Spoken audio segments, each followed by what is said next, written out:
What's up, everybody? Michael Walsh here. So we're in the aftermath of UFC 319, which had a fucking terrible main event, a very boring fight, a fight that was a total letdown in terms of what we all wanted, what we all expected. And in the wake of that, we've got people bickering about whether it was or wasn't actually a boring fight. And you've got a subset of people who are willing to acknowledge that it was actually quite boring, but they disagree with blaming Khamzat Chimaev. They think that we should be blaming Dricus du Plessis for that boring fight. They think that, Khamzat was winning, Khamzat was doing what was working, why would he stop, why would he change it? The onus isn't on him to change, the onus is on Dricus to make something happen, to escape those positions, to change his approach to win the fight. So if he can't do that, that's his fault, it's not Khamzat's fault. That's the argument. So I'm going to explore that here. Should we be blaming Dricus du Plessis for that boring ass fight? Now, I'm not a little kid. I don't like the use of the word blame in this context. I'm not interested in whose fault it is. I just care about what factors, lead to the outcomes that I do or do not want. And when I look at it that way, I come to different conclusions about these fighters, and it's going to affect how I look at them going forward and how excited I am to see them fight going forward. So, let's start with Dricus.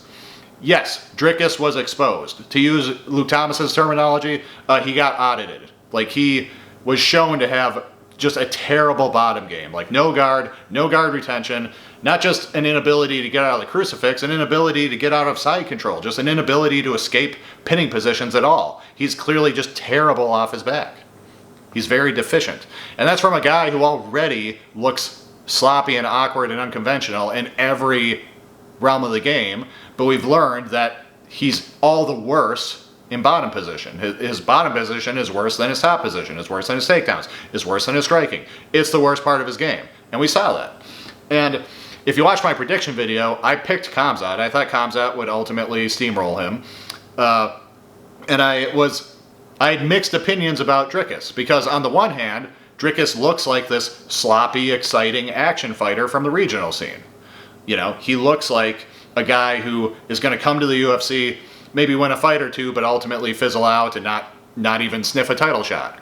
Look at Kai Asakura. That tends to be the story when you bring these exciting fighters from Ryzen, from KSW, from Bellator, from the PFL, whatever. When you bring exciting fighters to the UFC from the regional scene, they don't tend to become champions.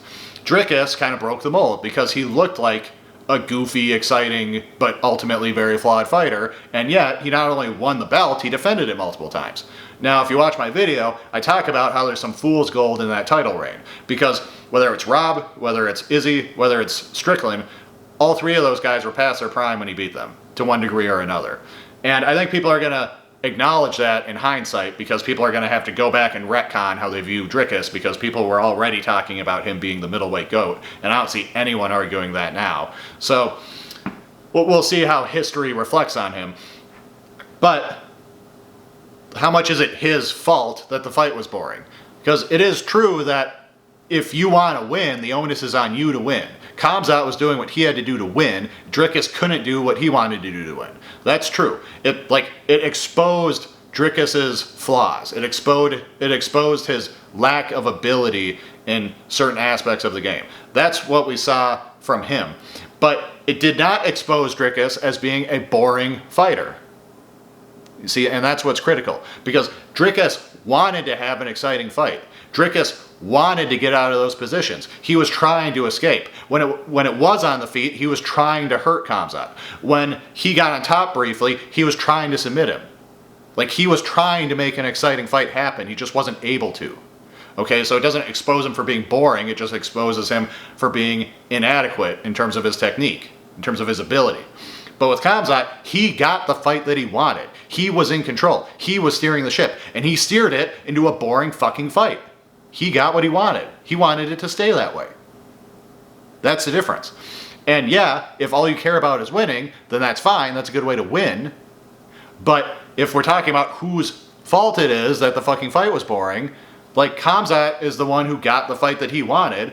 And again, I don't care about fault because I'm not a little kid, but the way this factors into the bigger picture and the way this affects how you're going to view these guys going forward is that I am still excited to see Dricus' next fight. if Dricus fights Fluffy Hernandez, if he fights, if he has a rematch with Izzy, if he fights RDR, I'm still optimistic those will be exciting fights and that Dricus will try to make them exciting fights. Whereas now, I'm fucking worried that all of Chimaev's defenses are just going to be this sort of rinse and repeat, boring fucking control to a decision approach. This, like, worse than GSP, worse than Mighty Mouse, worse than Kamaru Usman even. Like, this is more boring than virtually any fight I've seen from those guys. The nearest I can think is, like, Kamaru's first fight with Jorge Masvidal. Like, you have to really go that low to find a title fight, a decision win, as fucking boring as Chimaev's was. And I'm not saying it's a given that Chimaev is going to fight that way going forward. And he might even like intend on fighting that way going forward, but still happen upon a cool fight or a quick finish. Like, who knows? Maybe he fights Imanov and he just gets him down in the first round and he finds that the choke is there and it looks more like the Whitaker fight and less like the Duplessis fight. Even if he didn't plan on it looking that different. Who knows? Saturday revealed that we just don't know necessarily how a fighter is going to approach a fight or what kind of outcome we're going to get.